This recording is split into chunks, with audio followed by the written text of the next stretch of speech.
difference of squares. So first of all, a difference of squares is kind of like a special kind of factoring, but it's really related to the same kind of factoring that we've been doing.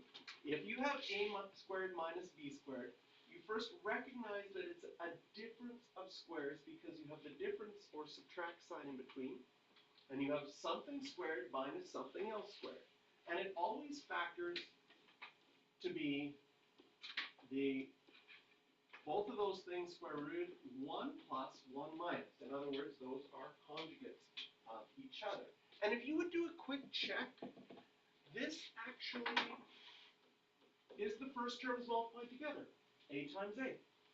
And this is actually the last terms multiplied together, negative b times positive b. Do you see that the outside and the inside in a difference of squares, if you were to FOIL this out, there's my outside, there's my inside. One's a plus AB, one's a minus AB.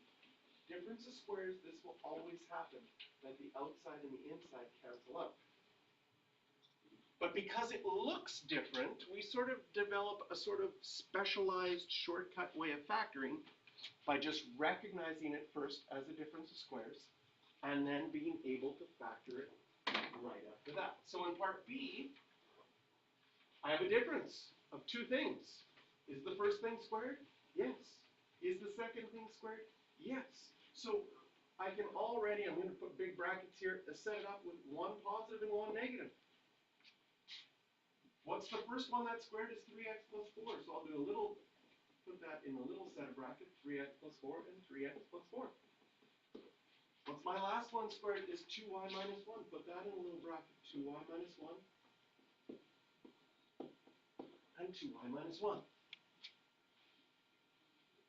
So this is factored as a difference of squares, but now inside those brackets, we have some like terms, so I can actually simplify this. You have a 3x. I have a plus 2y, but the 4 minus 1 can be simplified to plus 3. In the second one, I still have a 3x, but now I'm going to have a minus 2y, and I have 4 minus a negative 1, which is plus 5.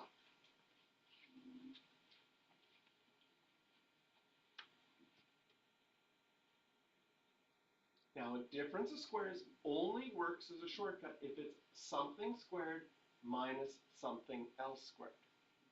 And when we get to part C,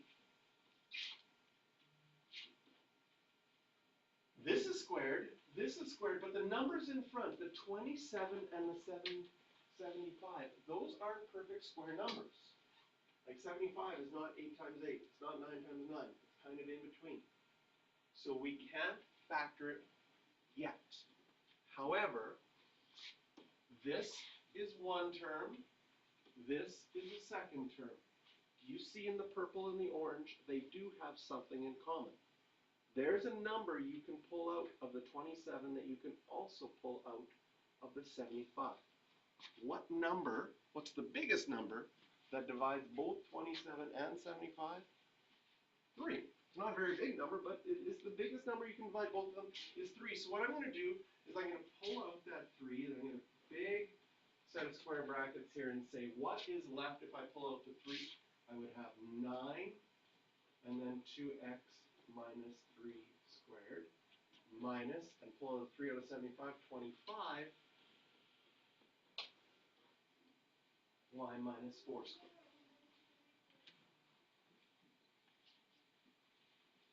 From here,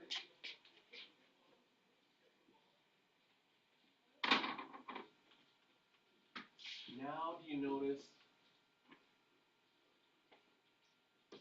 two terms, we're subtracting them. Now the purple is a perfect square, because 3 times 3 is 9, and we have something squared. And the orange is a perfect square.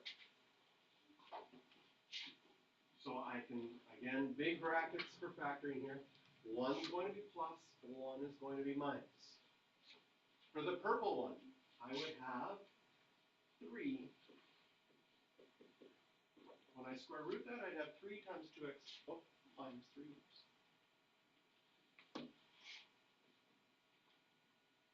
Minus 3, and 3 times 2x minus 3. And for the orange one, I would have 5 y minus 4 and 5 y minus 4.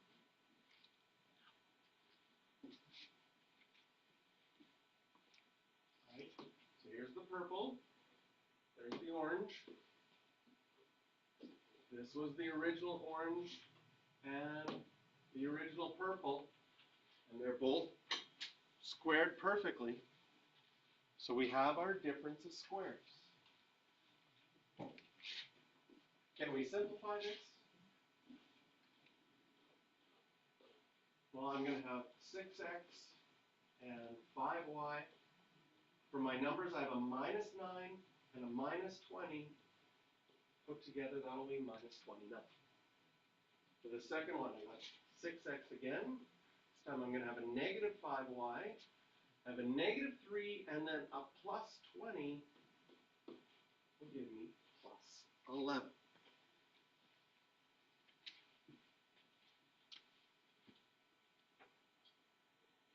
So every time you see a difference of squares, use the words, oh, it's a difference of squares. That helps you remember how to do it, helps you think of things quicker. And the factoring of a difference of squares is kind of like a shortcut. It's always going to be 1 plus and 1 minus.